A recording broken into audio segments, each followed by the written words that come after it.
Hey everybody, Pastor Mark. Hope you're doing well. I wanted to share a couple thoughts with you, kind of informally on this video, and then we'll have a video of a teaching that we'll release with our worship guide later this weekend. But I wanted to share a few thoughts. First, I want to say thank you to a few different categories of people for how you've served, how you've engaged even over the last several days. First, I want to say a thank you to our staff. I've gotten to still be interacting with them and working with them, and I very much have appreciated their flexibility as we're engaging in a brand new era, hopefully a short era, of ministering more digitally and over the phone than in person, and more in interpersonal things than programming, classes and events, things like that. So I want to say thank you to them. I want to say thank you to our church members, to all of you. Many of you have reached out to us as pastors asking about ways that you could serve other members of the church. And we've been glad to be able to say that all of our members are taken care of as of now. They are doing well, at least health-wise. And as time unfolds, if there are more needs, we'll be able to make those known to you all through different communications. But it's been a joy to see your love for each other expressed, even in your willingness to help. And I wanted also to say a special thank you, even though I know they won't hear this probably, to our government workers, the people especially who are in leadership at local and state and even national levels. I've been grateful to see the actions that they have taken, and would encourage us to be grateful and thanking God for them and the steps that they're taking. Whatever we believe about their steps, we should be thankful for their willingness to govern, their willingness to make hard decisions and to weigh different counsel. And so I've been very grateful for that, and want to pray for them that the Lord would continue to bless them in their work. Also want to say special thank you to teachers with these decisions that have been made by those government officials to postpone school, maybe even through weeks, if not the end of the school year. I want to say thank you to you for your service of the children of our community. So thankful for you and the ways that now you're stepping even into new territory and to different gears of ministering to your students and even to their families. We are thankful for you and your service. And similarly to any of you who work in the medical industry, who are doctors or nurses, assistants, who work in doctors' offices, things of that sort, thank you to you for continuing to serve the people of our community, even at the risk of sickness yourself. We're thankful for you and want to be in prayer for you.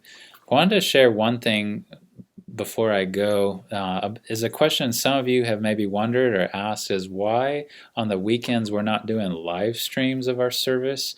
There's some churches who are essentially taking what they do in the worship gathering and then recording all of that and then live streaming it for their people. We're doing something a little bit different with these things we call worship guides at christcovenant.org/worship, where we are going to still do a video teaching each Sunday, but where then we put the onus on you to look up songs to sing and passages to read and prayers to pray. And the reason we're doing that, there's a couple reasons. One is that we want to encourage in our church, and each of us, we want to encourage active worship, not passive worship.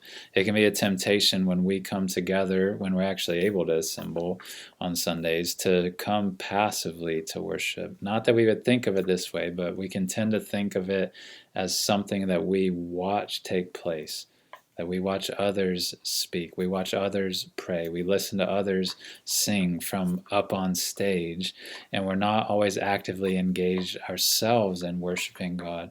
And so we want to not contribute to that idea at all by live streaming an entire service, but more encourage you where you are on the Lord's Day to worship Him where you are and with the people you are with. So for you all to pray aloud, for you all to read scriptures, for you all to sing songs together. We want to encourage active worship of the Lord, and especially you who are dads or who are head of households, maybe single moms, things like that, for you to take leadership in your home to help them learn to be active worshipers as well, that we don't just go somewhere to passively worship, but we actively want to worship God ourselves on Sundays.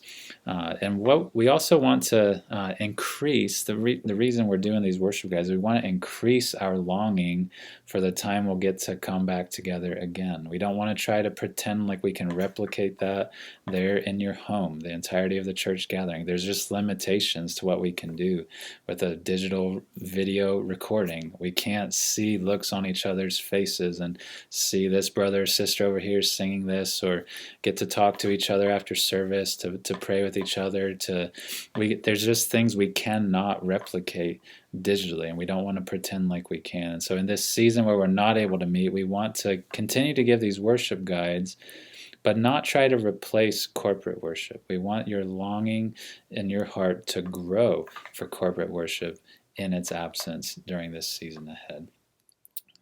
Hope that you all are doing well. I will try to give some video updates periodically in these days and weeks ahead, but I love you all and look forward to when I can see you all again in person.